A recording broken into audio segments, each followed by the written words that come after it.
संपूर्ण देशवासियों को RTN 9 न्यूज की तरफ से नए वर्ष की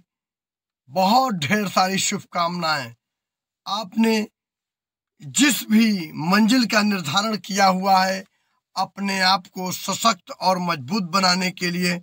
वो मंजिल आपको आसानी से मिल जाए और आप सब 2022 में अपने जीवन को खुशहाल, चुस्त दुरुस्त, मस्त बनाए रखने के लिए ऊपर वाला आपको शक्ति प्रदान करे।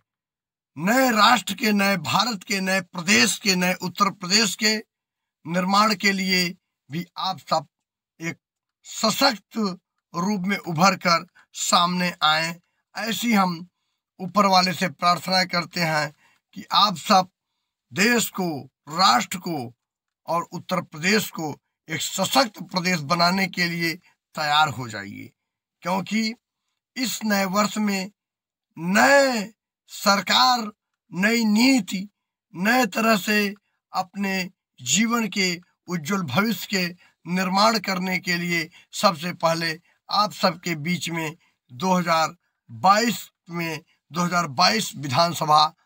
चुनाव का भी आयोजन किया जा रहा है, जो कि वाकई में बड़ा ही खूबसूरत पल होगा उत्तर प्रदेश वासियों के लिए, क्योंकि 2022 में जो विधानसभा चुनाव होने जा रहा है, लोग अब अपने मन की, अपनी इच्छा के अनुरूप सरकार चुनने जा रहे हैं। तो देश के उन युवाओं को जो 18 वर्ष की आयु पूरी कर चुके हैं, युवा युवतियां, बुजुर्ग, जो भी देश के अंदर रह रहे हैं, उन सब को मैं अपने इस RTN 9 न्यूज के माध्यम से हार्दिक शुभकामनाएं और नए वर्ष की तरफ से बधाइयां देना चाहूँगा और आप ऊपर वाले से प्रार्थना करूँगा कि आप सशक्त राष्ट्र, सशक्त प्रदेश को बनाने में अपनी अहम भूमिका देते रहें। और हम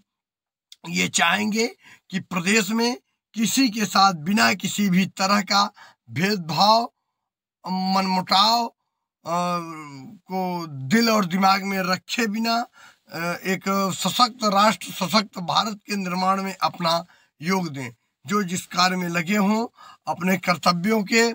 पूरा करने के लिए पूरी तरह से अनवरत प्रयासरत रहिए, जिससे हमारे देश का, हमारे प्रदेश का गौरव बढ़ सके। उन कार्यों को आप करने के लिए मजबूती के साथ लग जाइए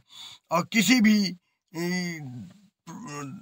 व्यक्ति से किसी भी प्रकार की है कि दृष्टि न रखें, किसी भी व्यक्ति से किसी भी तरह का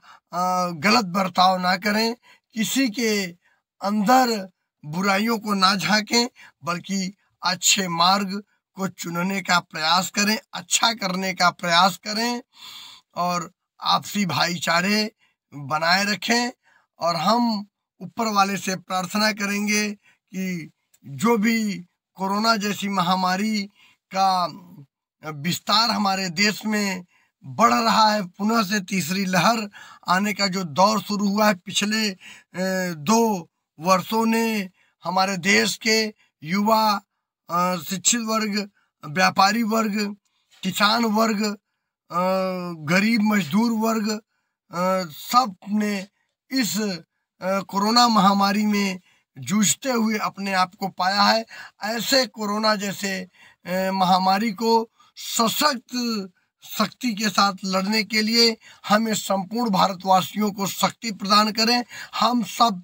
अपने देश को कोरोना से मुक्त बनाने के लिए मास्क और 2 गज की दूरी का पूरा अक्षरशः पालन करेंगे। जो भी प्रदेश या देश की सरकार की जो भी नीति होगी कोरोना जैसी महामारी से बचाव के लिए, हम अपने वैक्सीन के डोज को पूर्णतः पूरा करेंगे, मास्क को लगाएंगे और 2 गज की दूरी जरूर बनाए रखेंगे। भीड़ भाड़ वाले इलाकों में कम से कम जाने का प्रयास करेंगे, क्योंकि जो सुनने में आ रहा है कि चौथी तीसरी लहर आने वाली है 2022 के फरवरी में, तो हमें संपूर्ण देशवासियों को, संपूर्ण प्रदेशवासियों को इस बार सशक्त होकर कार्य करना है, ताकि ये कोरोना हमारे जो पास पड़ोस, घर परिवार, समुदाय से जुड़े हुए लोगों ने कोरोना जैसे महामारी में अपने प्राणों की आहुति दे दी, जो भी उनसे कमी रह गई थी, उन कमियों को हम नहीं होने देंगे। इस 2022 में हम इन सारी चीज़ों की प्रतिज्ञा लेंगे। और यदि विधानसभा चुनाव इलेक्शन कमीशन कराता है, सारी पार्टियां तैयार हैं, तो हम अगर वोट करने भी जाएंगे तो 2 गज की दूरी, मास्क है जरूरी का पालन करते हुए, सैनिटाइज का पूरी तरह से प्रयोग करते हुए वोट करेंगे।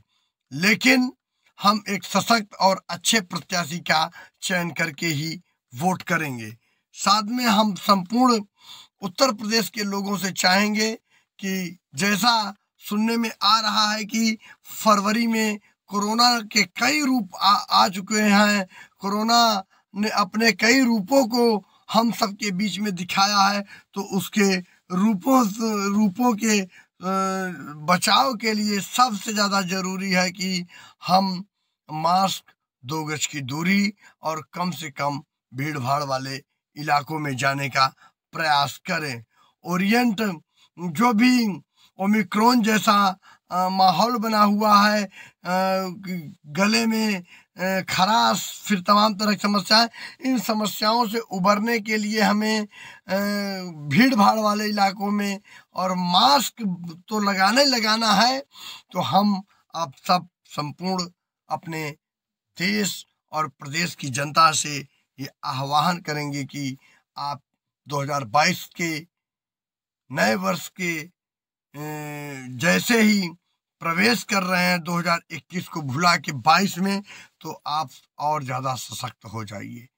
क्योंकि ये सुनने में आ रहा है कि 2022 में कोरोना फरवरी में अपने